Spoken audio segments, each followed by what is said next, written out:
प्रियंका गांधी जिंदाबाद, प्रियंका गांधी जिंदाबाद। अरे जोश के साथ प्रियंका गांधी जिंदाबाद, प्रियंका गांधी जिंदाबाद। Hello hello hello hello hello मेरे प्यारे साथियों, भाई मंच वाले लोगों से मेरी गुजारिश है कि कृपया शांति बनाए रखें, शांति बनाए रखें। आपके नेताजी आपके बीच में हैं, आपको देखना भी चाहते हैं, आपको सुनना भी चाहती हैं। मैं बैठ जाओ बेटा, बैठ जाओ। श्रीमती प्रियंका गांधी जी, धीरज गुर्जर जी, अशोक श्रीवास्तव, विवेकानंद जी, ठाकुर इशराक, इलियास साहब, केडी मिश्रा साहब और डॉक्टर नैयर, अशफाक, मोहम्मद अकमल, गुरु प्रसाद तिवारी जी, बलदेव सिंह, राकेश सिंह, निहालुद्दीन, बुग्गी मियाँ, अंबालिका साहू, एजाज देवर साहब और इसके अलावा अतार अली साहब, दीपक सिंह साहब एमएलसी यहाँ पर मौजूद, समीउल्लाह साहब, सोहेल हैदर साहब, जो भी यहाँ पे मौजूद हैं, मैं सबका अभिवादन करते हुए कार्रवाई को शुरू करना चाहता हूं। आज की ये सभा, अब सुनो भाई, अब सुनो। प्रियंका गांधी, अब शांत होइए। प्रियंका गांधी, राहुल गांधी। प्रियंका जी सुनिए, सुनिए, आप ही की बात हो रही, सुनिए सुनिए, आप ही की बात हो रही है। काफी दिनों से आपने, बैठ जाओ, सुनने दो ना। हाँ, देख लिया देख लिया देख लिया देख लिया। प्रियंका जी, काफी टाइम से ये जनता आपका इंतजार कर रही थी। अभी आपने इंसानों के ठाठे मारते हुए समंदर को जिस तरह से पदयात्रा करते हुए हारीमाऊ तक आपने समापन किया था,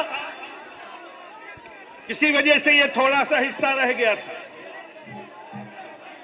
लेकिन आज आपने यहां पर पहला प्रोग्राम लगा करके, आज के दिन का पहला प्रोग्राम लगा करके आपने ये साबित कर दिया है कि जगदीशपुर वालों के लिए हमारे दिल में बहुत जगह है। इसके लिए मैं आपको मुबारकबाद देता हूं।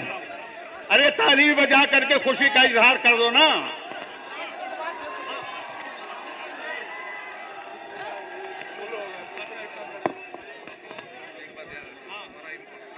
प्रियंका जी, आपको जिस हिसाब से प्रोग्राम होगा वैसे ही इसका संचालन होगा, जैसा आपको टाइम होगा। मैं आपको मुबारकबाद देता हूं कि आपने जगदीशपुर ही चुना पहला प्रोग्राम। जगदीशपुर कुछ हिस्सा रह गया था, आपने वादा किया था, आज आप आ गई हैं। मैं आपका शुक्रगुजार हूं, ये जनता आपकी शुक्रगुजार है। ताली बजा करके अपने खुशी का इजहार कीजिए। आप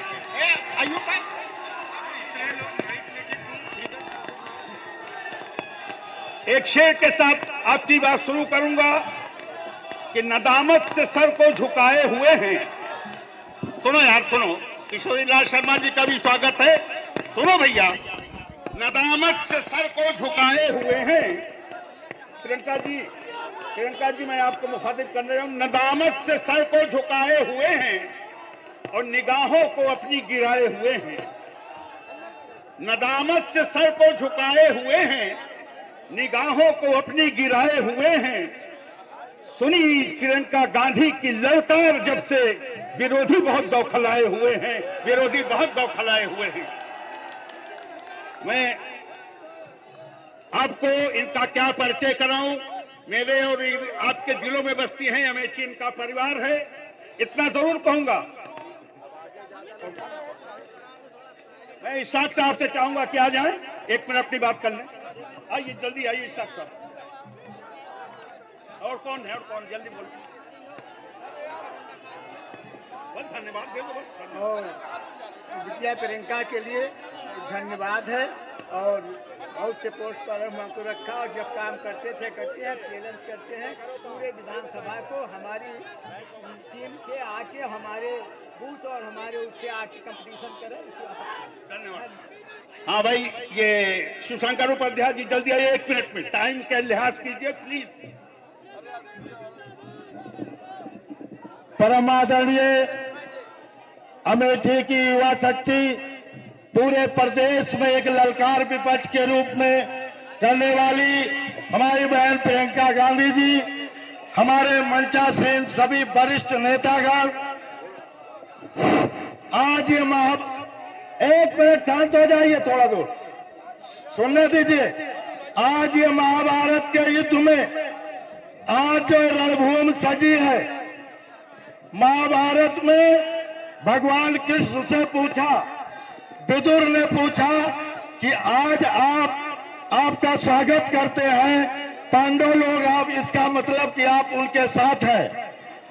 भगवान श्री कृष्ण ने कहा कि सत्य और असत्य के बीच में जहां सत्य होता है वहीं धर्म होता है, और जहां धर्म होता है वहीं विजय होती है। आज ये धर्म असत्य और झूठ के बीच लड़ाई है। आज ये जुमलेबाजी की सरकार है। इन्होंने क्या 15 लाख आपको मिला? क्या बनारस क्यूटो हो गया? काशी क्या स्मार्ट सिटी बन गई? क्या किसानों का 2022 में वादा किया था कि हम आय दोगुनी करेंगे, क्या आय दोगुनी हो गई? क्या आज की तारीख में 2 करोड़ युवाओं को रोजगार देने का नौकरी का वादा किया? क्या रोजगार मिला? महंगाई के हिसाब से आप देखिए कि किस स्तर पर आज महंगाई गई है। बहन प्रियंका जी ने युवाओं की शक्ति के लिए नौकरी विधान, शक्ति विधान और 40% आरक्षण दे करके जो एक ऐतिहासिक निर्णय राजनीतिक दल के रूप में लिया है, वो आज अधूरा है। आज उसका कोई सानी नहीं है। आप लोग अमेठी के लोग, जैसा कि हमारा गांधी परिवार का रिश्ता रहा है, आप लोग परिवार के हैं, आप इनको सुनने आए हैं, आप सुनिए और इस जुमलेबाजी सरकार को खाल फोड़ने के लिए विजयवासी जो युवा संघर्षी प्रत्याशी आपके बीच में रहने वाला है, आज आने वाले 27 तारीख को आप लोग पंजे पर बटन दबाएंगे, पंजे पे बटन दबा करके कांग्रेस प्रत्याशी विजयपासी को विजयी दिलाएं। धन्यवाद। जय। Hello hello hello, Nanke Singh ji 1 minute आप भी आ जाए। अच्छा, बाद में स्वागत करेंगे। ममता पांडे, महिला अध्यक्ष ममता पांडे जी आइए, तशरीफ लाइए। और हमारा ख्याल है तीनों ब्लॉक के अध्यक्ष भी आ जाएं। 21 मिनट स्वागत करिए। यहाँ पे उपस्थित जन समूह और हम सब लोगों के दिलों में बसने वाली, हम लोगों को दिलों की धड़कन माननीय प्रियंका जी और एमएलसी दीपक सिंह जी, हमारे भैया जी के शर्मा जी, हम सभी आप लोगों का हार्दिक अभिनंदन, स्वागत, वंदन करते हैं। मेरा आप लोगों से सिर्फ एक ही बात आप लोगों से कहना है कि ये जो जुमलेबाज है, जो झूठी सरकार है, आज धर्म और अधर्म के बीच की लड़ाई है, इसमें धर्म को विजय मिलनी चाहिए। आप लोग आने वाली 27 तारीख को हाथ के पंजे पर मुहर लगाकर कांग्रेस को भारी सी भारी बहुमत से विजयी बनाएं। आप सभी का धन्यवाद। मैं चाहती हूँ कि मैं किसी और को भी टाइम दूं, उसके लिए क्षमा चाहती हूँ। धन्यवाद। बहुत अच्छा, ममता जी ने बहुत अच्छा। मैं चाहता हूँ तीनों ब्लॉक अध्यक्ष मोहम्मद अशफाक, अखिलेश शुक्ला और यादव जी आइए। हम अपने नेता आदरणीय श्रीमती प्रियंका गांधी जी का स्वागत करता हूं। दीदी, मैं आपको भरोसा दिलाता हूं कि जगदीशपुर विधानसभा से विजयपासी अमेठी में सबसे ज्यादा बहुमत से जीतने वाले हैं। इन्हीं शब्दों के साथ जय कांग्रेस, विजय कांग्रेस। आइए आइए, अशफाक अहमद निहर, जगदीशपुर। धन्यवाद संचालक महोदय। मैं आज इस पावन धरती जगदीशपुर में अपनी नेता आदरणीय प्रियंका गांधी जी का स्वागत करता हूं, खैर मकदम करता हूं। दीदी, मैं आपको भरोसा दिलाना चाहता हूं कि आपने जो प्रत्याशी दिया है विजयपासी को, जगदीशपुर ब्लॉक से मैं कम से कम 20,000 की लीड देके भेजूंगा। धन्यवाद। चलिए साहब, बल्दी रहा है। यादव जी आइए। सम्मानित मंच, सम्मानित जनता और दीदी को ज्यादा ना बोलते हुए मैं ये विश्वास दिलाना चाहता हूँ कि तीनों ब्लॉक में बल्दी राय किसी से कम नहीं रहेगा। तीनों ब्लॉक में बल्दी राय किसी से कम नहीं रहेगा। जय हिंद, जय हिंद। अच्छा, आप लोग ये बताते हैं हिंदुस्तान में सबसे ज्यादा झूठ कौन बोलता है? हैं? पक्का है? तो मुझसे सुनिए मुझसे कि बढ़ा न पाया कोई अपनी शान झूठ बोलकर, बढ़ा न पाया कोई अपनी शान झूठ बोलकर, मगर वो छू रहा है आसमान झूठ बोलकर, मगर वो छू रहा है आसमान झूठ बोलकर। अरे कभी तो सच्ची बात कर, कभी तो सच से प्यार कर, कभी तो सच्ची प्यार कर, कभी तो सच से प्यार कर। चली है किसकी उम्र भर दुकान झूठ बोलकर, चली है किसकी उम्र भर दुकान बोलकर। और मैं इसी के बीच में अपने हद्दिल अजीज प्रियंका जी और कांग्रेस की पसंद, हमारे अपने कैंडिडेट जिन पर हमारे सीनियर जूनियर ब्लॉक अध्यक्ष, हमारी ये आवाम सब एक तरफ से प्रियंका जी के नाम पर, उनकी बात पे इनके साथ लगे हुए हैं। मैं चाहता हूं कि हमारे प्रत्याशी श्री विजय पासी जी आवें और अपनी जनता से रूबरू हों।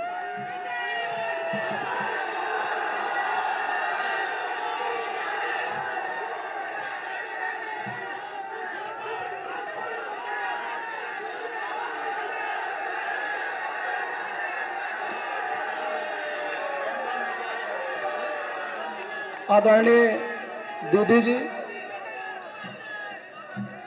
सबका नाम नहीं ले पा रहा हूं, क्षमा चाहता हूं। सम्मानित मंच,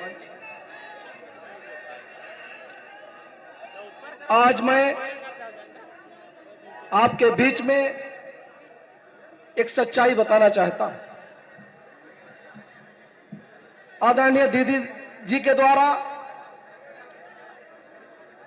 3 बार जगदीशपुर विधानसभा का सर्वे कराया गया, आपके बीच में ही सर्वे कराया गया, आपसे सुझाव लिया गया और आपके सुझाव से ही, आपके आशीर्वाद से ही आदरणीय दीदी जी ने हमको एक प्रत्याशी के रूप में आपके बीच में आप उपस्थित किया है। मैं ये बताना चाहता हूं, जब आपके आशीर्वाद से, आपके सुझाव से दीदी ने हमको टिकट दिया है, तो सबसे बड़ी जिम्मेदारी किसकी बनती है, हमको इस बात को आपको बताने की जरूरत है। अगर ये जिम्मेदारी आपकी है, हर कार्यकर्ता की है, हर नौजवानों की है, तो ये जिम्मेदारी, ये लड़ाई आपको लड़नी पड़ेगी, ये लड़ाई आपको लड़नी पड़ेगी। और ये जो भ्रष्टाचारी भाजपा की सरकार है, जो यहाँ का मंत्री है, यहाँ का विधायक है, इसको 27 फरवरी को उखाड़ कर फेंक देना पड़ेगा आपको, ये जिम्मेदारी आपकी है। मैं इस बात को कहने से नहीं हिचक रहा हूं कि संघर्ष का दूसरा नाम है विजय पासी। इस बात को आप लोगों ने देखा होगा, जिस तरीके से चाहे जो भी मामला रहा हो, चाहे वो थाने का मामला रहा हो, चाहे वो तहसील का मामला रहा हो, चाहे वो जनमानस का मामला रहा हो, मैंने आपके बीच में संघर्ष किया है, कंधे से कंधा मिलाकर संघर्ष किया है। इस बात को मैं आपको कहना चाहता हूं। मैं आपसे प्रणाम करता हूं, ज्यादा मैं भाषण नहीं दूंगा। ये आप लड़ाई आपकी है, ये लड़ाई आपको लड़ना है। इसी साथ मैं अपनी बाणी विराम देता हूं। जय हिंद, जय भारत।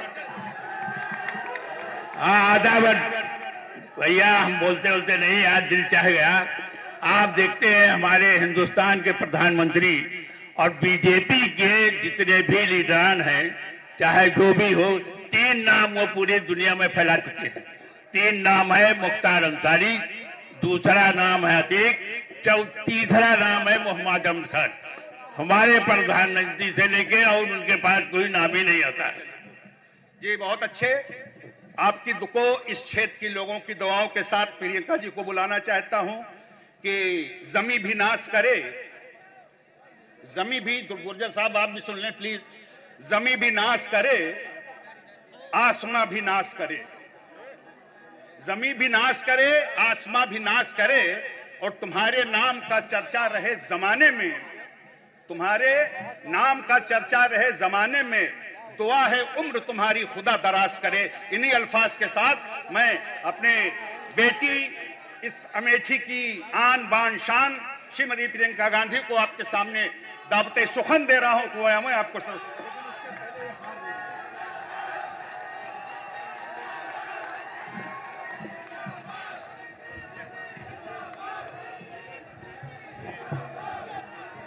बहनों और भाइयों,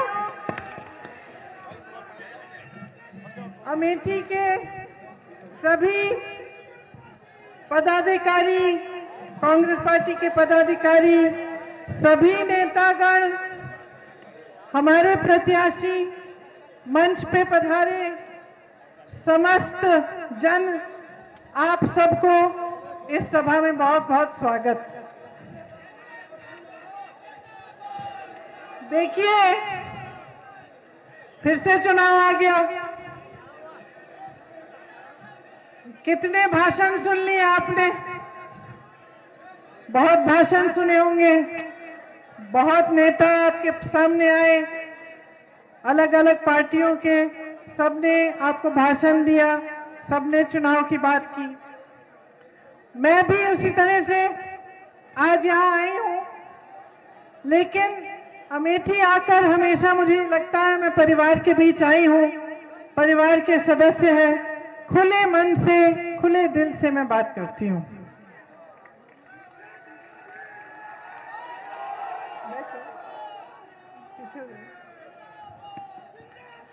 देखिए, आज उत्तर प्रदेश में परिस्थितियां क्या है। उत्तर प्रदेश इस देश का सबसे बड़ा प्रदेश है। इस देश के सबसे ज्यादा नौजवान उत्तर प्रदेश में ही हैं, सबसे बड़ी संख्या में। देखा जाए तो हुनर भी बहुत है, अलग अलग जगह अलग अलग हुनर है। यहाँ की खेती भी बहुत अच्छी तरह से हो सकती है, जमीन बहुत उपजाऊ है, बहुत मौके हैं काम करने के। यहाँ के जो हुनर हैं उनमें से छोटे बिजनेस, छोटे दुकानदार तमाम अपनी कैपेसिटी से, अपनी क्षमता से काम करने लायक हैं। लेकिन ये सब होते हुए कि यहाँ हुनर है, यहाँ सबसे बड़ी संख्या में नौजवान हैं, यहाँ खेती भी अच्छी हो सकती है, यहाँ पे पढ़े लिखे नौजवान भी, ये सब होते हुए आज की परिस्थितियों को देखकर बहुत दुख होता है। आप रोजगार की बात लीजिए, यहाँ पे कितने नौजवान हैं, हाथ उठाइए।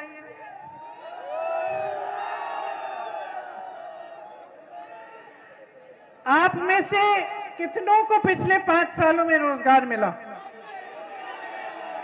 नहीं मिला? कोई एक ऐसा नौजवान है जो हाथ उठाकर कह सकता है कि सरकार ने पिछले 5 सालों में आपको रोजगार दिलवाया? नहीं है। अब मैं रोजगार के बारे में कुछ बताती हूँ आपको। 12 लाख रोजगार, सरकारी पद 12 लाख खाली पड़े हैं। 5 साल बीत गए, योगी जी की सरकार रही, केंद्र में मोदी जी की सरकार रही, 5 साल बीत गए। खुद कहते हैं कि 4 लाख रोजगार की उन्होंने एप्लीकेशन खोले हैं और 4 लाख से कम ही रोजगार दिलवाए हैं। ठीक है, जब पिछला चुनाव था तो कहते थे 70 लाख रोजगार दिलवाएंगे। सच्चाई यह है कि 12 लाख पद खाली है, उनमें से मात्र 4 लाख की एप्लीकेशन भी खोले गए हैं और बाकी सारे खाली के खाली पड़े हैं। मैं पूछना चाहती हूँ, क्या उत्तर प्रदेश में आपको 12 लाख बेरोजगार नौजवान नहीं मिले? मुझे तो हर मीटिंग में मिलते हैं, इस मीटिंग में हजारों होंगे। तो उन्होंने रोजगार नहीं बनाए। अच्छा ठीक है, सरकारी पद नहीं भरे, रोजगार बनाने के और माध्यम होते हैं, जैसे BHEL जैसी बड़ी बड़ी संस्थाएं, HAL, NTPC जो अमेठी रायबरेली दोनों में लगवाई थी कांग्रेस पार्टी ने, इनका क्या कर रहे हैं? कुछ को बेच डाले, कुछ बेचने की योजना कर रहे हैं। रेलवेज, BHEL, NTPC नाम लीजिए, बेचने की योजना हो रही है या तो बिक गए। किसको बेचे? अपने बड़े बड़े उद्योगपति मित्रों को। तो ये जो दूसरा रोजगार पाने का साधन था, इसको भी खत्म कर दिया। अब तीसरी कहां से रोजगार बनती है? तीसरी जगह जो छोटे दुकानदार हैं, छोटे बिजनेस वाले हैं, जो यहाँ जगदीशपुर में तमाम हैं, छोटे छोटे मैन्युफैक्चरिंग के यूनिट, कुछ छोटा अपना बिजनेस शुरू कर लिया, इससे बहुत रोजगार बनता है। इनको भी आपने खत्म कर डाला, नोटबंदी की, जीएसटी थोप दी, उसके बाद कोरोना में लॉकडाउन अचानक कर दिया। बेचारे छोटे दुकानदार, छोटे बिजनेस वाले बिजली के बिल भरते रहे, कर्ज में डूब गए, कोई राहत नहीं आई सरकार से। तो जो 3 जगह थे जहां से रोजगार मिल सकते थे, सरकारी पद जो खाली है, जो बड़ी बड़ी संस्थाएं थी, और जो छोटे दुकानदार, छोटे मैन्युफैक्चरिंग के यूनिट हैं, उनको तकरीबन आपने सारों को खत्म कर डाला। तो ये हुई रोजगार की कहानी कि जो काम करना था आपके लिए, जिस तरह से रोजगार बनाए जा सकते थे, उसमें उन्होंने कोई ध्यान नहीं दिया। किसानों की बात करिए, किसानों को उपज का दाम नहीं मिलता, खाद नहीं मिलती, किसान बेचारे खाद की लाइन में खड़े खड़े, ललितपुर बुंदेलखंड में देखिए, खड़े खड़े उनकी मृत्यु हो गई। कई किसान हैं जो आत्महत्या कर लिए क्योंकि उपज का दाम नहीं मिल रहा है। छुट्टे जानवर की इतनी बड़ी समस्या है, सुबह शाम मेहनत करनी पड़ती है, चौकीदारी करनी पड़ती है अपने खेतों की, कमाई नहीं हो रही है, खाद नहीं मिल रहा है, तो किसान भी बहुत परेशान है। अब इसके बारे में क्या कहती है सरकार? प्रधानमंत्री मोदी जी उत्तर प्रदेश में चुनाव प्रचार के लिए आए 4-5 दिन पहले। उन्होंने कहा कि ये जो छुट्टे जानवर की परेशानी है, की समस्या है, इसके बारे में मुझे आज संज्ञान हुआ है। अभी पता चला है कि उत्तर प्रदेश के जितने भी किसान हैं, वो इस समस्या से जूझ रहे हैं। अब बताइए, पिछले चुनाव में मैं यहाँ आई थी 2019 में, मैंने जब भाषण दिया यही जगदीशपुर में, तब मैंने कहा था कि छुट्टे जानवर की बहुत बड़ी समस्या है, इसको सुलझाने का काम होना चाहिए। कांग्रेस के हर नेता ने कहा। 3 सालों में मैंने मुख्यमंत्री जी को चिट्ठियां भी लिखी कि देखिए बहुत बड़ी समस्या है, इसका कुछ करिए, किसान जूझ रहा है। अब कह रहे हैं कि हमें मालूम ही नहीं था। आप मुख्यमंत्री आपका, सरकार आपकी, केंद्र में सरकार आपकी, वहां अमेरिका में डोनाल्ड ट्रंप जी खांसते हैं, आपको पता चल जाता है, आप चिट्ठी लिख लेते हैं उनको। यहाँ किसान मर रहा है, जूझ रहा है परेशानियों से। किसान 27 से 30 रुपए प्रतिदिन कमा नहीं पा रहा है। आपके बड़े बड़े उद्योगपति मित्र, जिनको आप पूरे देश की संपत्ति सौंप रहे हैं, 1000 करोड़ रुपए एक दिन में कमाते हैं, 1000 करोड़ रुपए एक दिन में, और आप कह रहे हैं कि आपको किसान की परेशानियां नहीं मालूम। तो ये रही किसान की कहानी। अब आप चलिए महंगाई पर। महंगाई हद से ज्यादा बढ़ गई है मेरी बहनें। यहाँ कितने का आता है कड़वा तेल? यहाँ 220, परसों में कहीं और थी, वहां 240 हो गया। एक दिहाड़ी कितनी है? एक दिहाड़ी से एक भी बोतल नहीं मिल रही है, मुश्किल से एक बोतल मिल जाती है। पेट्रोल डीजल के दाम किस हद तक बढ़ गए हैं, बिजली की बिल कितनी बड़ी बड़ी आती है। तो महंगाई से मार रहे हो आप जनता को। आजकल मैंने अखबार में पढ़ा कि चुनाव के बाद गैस सिलेंडर के दाम और बढ़ जाएंगे, और सरकार क्या कहती है? कहती है हमने आपको एक मुफ्त गैस सिलेंडर दिया है। देखिए, सरकार कहती है देखिए, कोरोना के समय से आपको एक बोरा राशन मिलता है, आप खाता खोल दीजिए, आपको थोड़े बहुत पैसे मिलते हैं। अब मैं पूछना चाहती हूँ, क्योंकि एक नौजवान, एक यूपी के नौजवान ने मुझसे पूछा, हम बातें कर रहे थे, उसने भर्ती की परीक्षा दी थी, परीक्षा में पास भी हो गया था, नियुक्ति नहीं हुई, फिर परीक्षा रद्द हो गई किसी बहाने, बहुत दुखी था, परेशान था। तो मैंने पूछा कि भाई सरकार क्या करती है? तो उसने कहा कि सरकार एक बोरा राशन तो दिलवा देती है, थोड़े बहुत पैसे भेज देती है हर 2-3 महीने, ये भी कहा है कि जब चुनाव आता है तब पैसे थोड़ी तेजी से आते हैं, तब राशन थोड़ा तेजी से आता है, नहीं तो फिर जब जी चाहे भेज देते हैं। उसने मुझसे एक सवाल पूछा कि दीदी आप बताओ, क्या ये जो एक बोरा राशन है इस पर मैं अपना भविष्य बना सकता हूं? क्या इसके आधार पर मैं अपने पैरों पे खड़ा होऊंगा?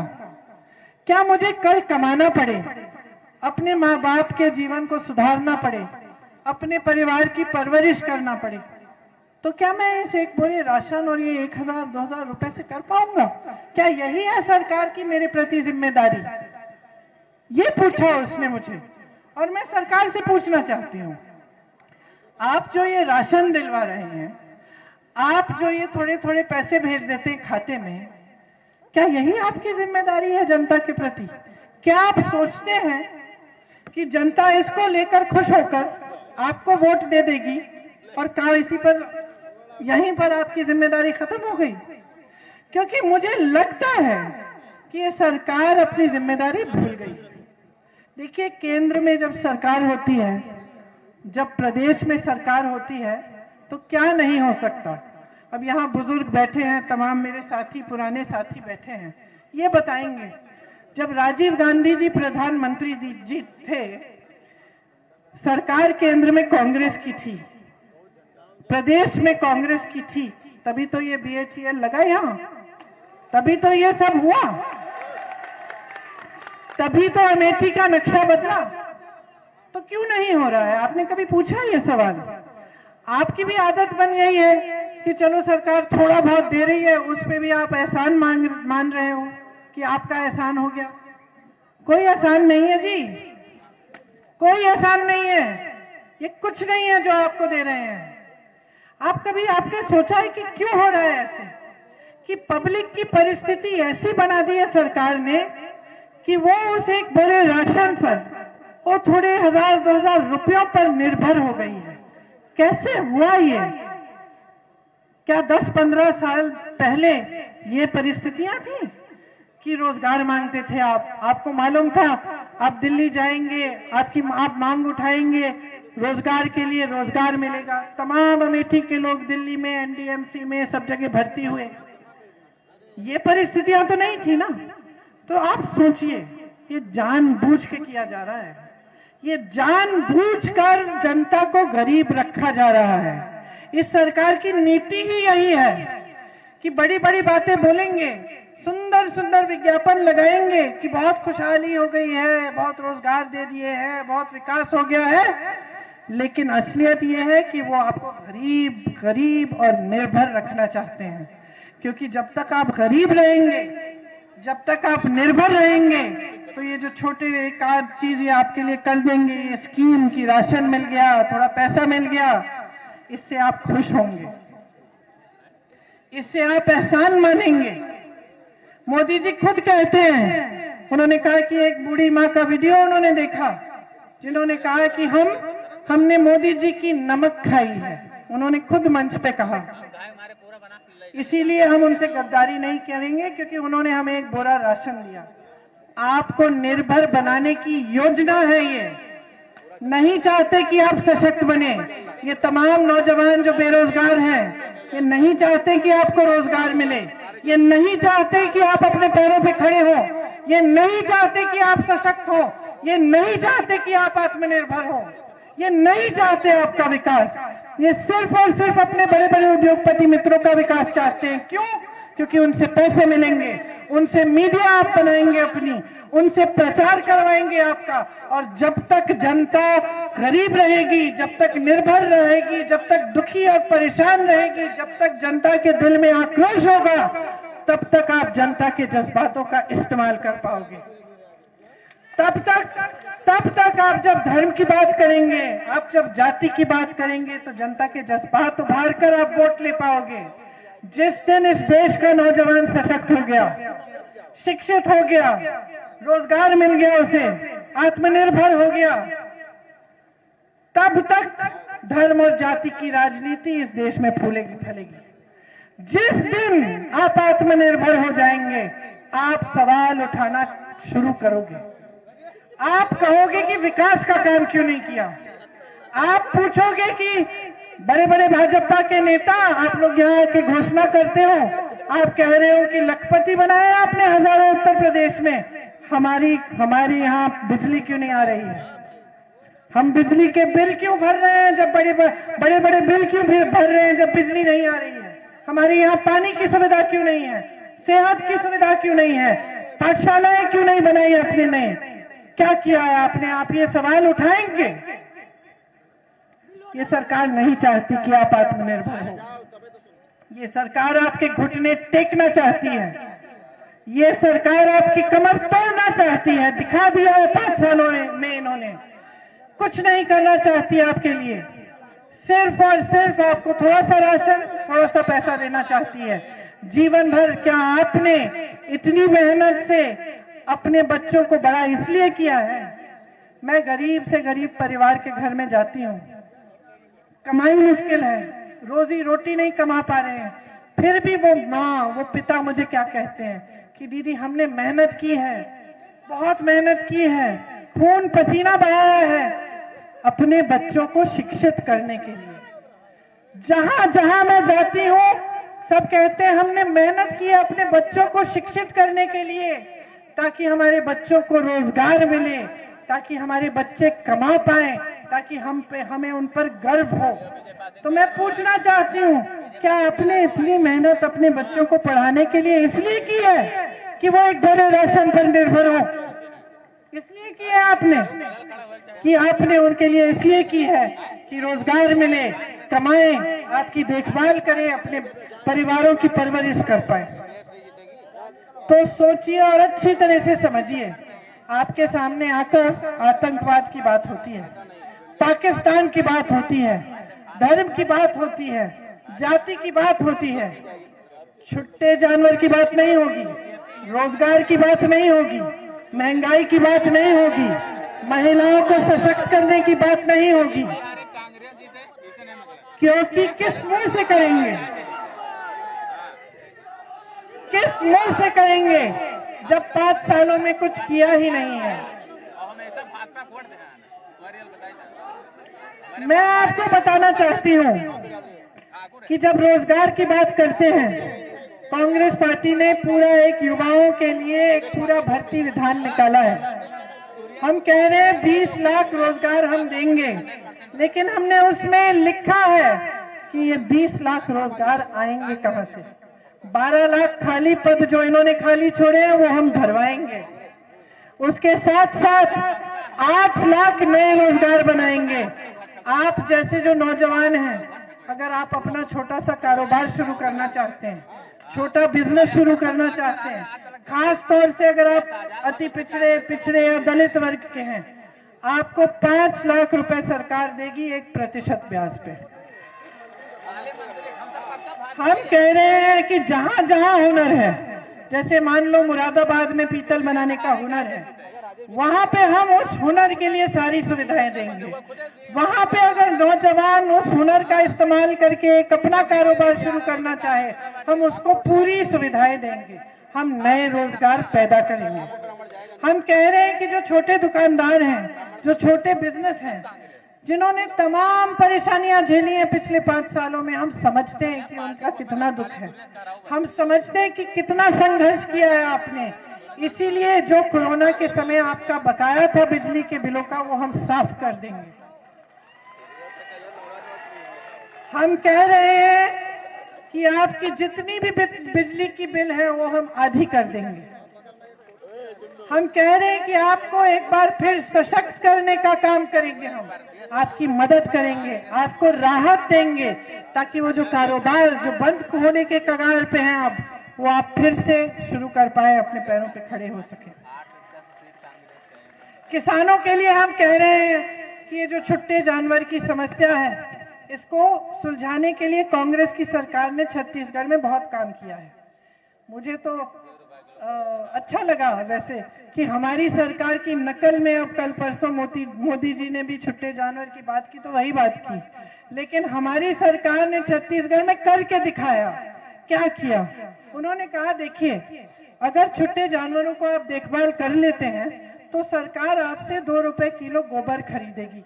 अब शुरुआत में तो लोग हंसने लगे कि सरकार गोबर खरीदने लग गई है, लेकिन उस गोबर का फिर सरकार ने इस्तेमाल किया। जो महिलाओं के स्वयं सहायता समूह हैं, उनसे गोबर में वर्मी कंपोस्टिंग करवा के बढ़िया खाद बनवाई, गोबर गैस बनवाई। इससे महिलाओं का भी फायदा हुआ, जनता का भी फायदा हुआ, और छुट्टे जानवर को लोग घर में रखने लग गए, देखभाल करने लग गए, क्योंकि उसके लिए कमा लेते हैं। ये होती है सरकार जो सोचती है जनता की समस्याओं के बारे में। हम कह रहे हैं कि उत्तर प्रदेश में हमारी सरकार बनेगी तो हम यही योजना उत्तर प्रदेश में लागू करेंगे। लेकिन सिर्फ ये नहीं, हम ये भी कह रहे हैं कि 3,000 रुपए पर एकड़, मतलब हर एकड़ जो नुकसान हुआ है आपका छुट्टे जानवर की वजह से, वो भी आपको मुआवजा दिया जाएगा। हम कह रहे हैं कि किसानों के लिए गेहूं और धान का दाम 2,500 रुपए हम दिलवाएंगे। पश्चिमी उत्तर प्रदेश में गन्ने के लिए 400 रुपए। तो हम ये सब चीजें कह रहे हैं। महिलाओं के लिए इतनी चीजें हमने योजना पूरी महिलाओं के लिए अलग बनाई है, एक शक्ति विधान बनाया है, क्योंकि हम कहते हैं कि देखिए, आप गैस का सिलेंडर बेशक दीजिए, हम कह रहे हैं हम आपको 3 गैस के सिलेंडर मुफ्त देंगे, एक छोड़िए, लेकिन आपको सशक्त करने का काम भी करेंगे। 40% तो सरकारी रोजगार है वो हम महिलाओं के लिए आरक्षित रखेंगे, पहले के प्रावधानों के अनुसार। तो पहले जो आरक्षण थे उन्हीं के अनुसार 40% सरकारी रोजगार महिलाओं को मिलेंगे। 25% पुलिस में भर्तियां महिलाओं की होंगी, ताकि जब आप पर अत्याचार हो, आपको आपकी पीड़ा हो, तो आपको एक पुलिस की अफसर मिले आपसे बात करने के लिए, आपको मदद करने के लिए। हम कह रहे हैं कि आज महिलाएं, मेरी बहनें अस्पताल जाती हैं, ब्लॉक के अस्पताल में, तो आपको पुरुष डॉक्टर मिलता है। हम कह रहे हैं कि हर अस्पताल में, हर ब्लॉक स्तर के अस्पताल में एक महिला डॉक्टर, एक महिला नर्स जरूर मिलनी चाहिए, ताकि आपकी समस्याओं की सुनवाई हो, आप खुलकर बोल सकें उन्हें कि आपकी सेहत की क्या समस्या है। हम कह रहे हैं कि आशा बहू और आंगनवाड़ी बहनों का मानदेय हम 10,000 रुपए तक बढ़ाएंगे, ताकि आपको सुविधा हो। हम कह रहे हैं कि आपकी सुरक्षा के लिए अगर आप पर अत्याचार हो और पुलिसकर्मी ने 10 दिन के अंदर अंदर FIR अपराधियों के खिलाफ दर्ज नहीं किया, तो उनका सस्पेंशन का कानून लाएंगे, क्योंकि बार बार हमने देखा है कि जब महिला पर अत्याचार होता है तो उसी महिला को जलील किया जाता है, उसके परिवार को प्रताड़ित किया जाता है, और जिसने अपराध किया वो ज्यादातर सत्ता में होता है, या फिर उसका सत्ता से कोई जोड़ होता है, या किसी नेता से कोई जुड़ाव होता है, इसीलिए उसको सरकार, पुलिस और प्रशासन बचा के रखती है। तो इस समस्या को हल करने के लिए हमने कहा है कि हम ऐसा कानून लाएंगे। तो ये तमाम हमने महिलाओं के लिए हम घोषणाएं कर रहे हैं। भर्ती की प्रक्रिया में इतने घोटाले हो गए हैं, भ्रष्टाचार हो गया है, तमाम नौजवानों के जीवन बर्बाद हो रहे हैं, 4-4, 5 साल इंतजार करते हैं भर्ती के लिए। हम कह रहे हैं उस प्रक्रिया को हम पारदर्शी बनाएंगे, कि एक जॉब कैलेंडर हर भर्ती के लिए बनाया जाएगा।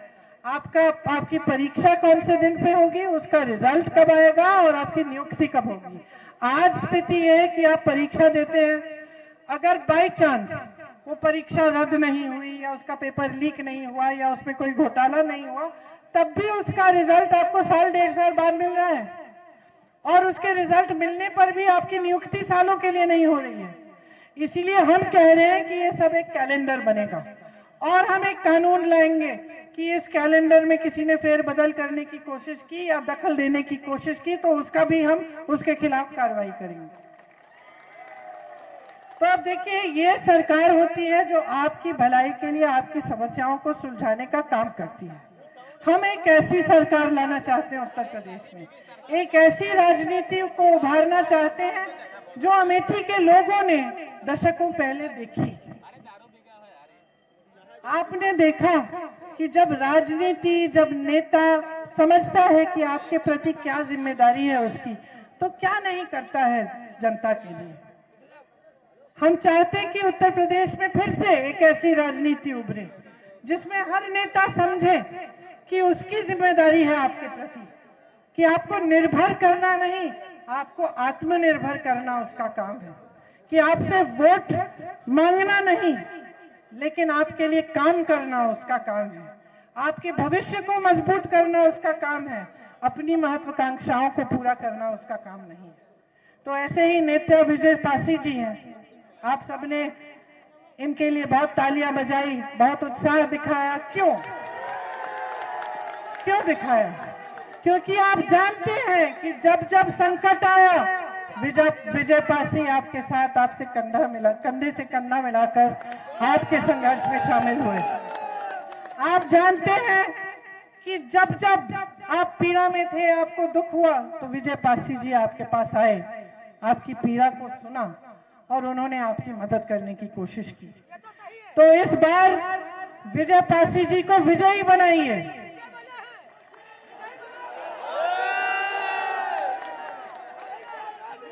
ताकि आप अपना ही विकास कर पाए। ये आपके प्रति जवाबदेह बनेंगे,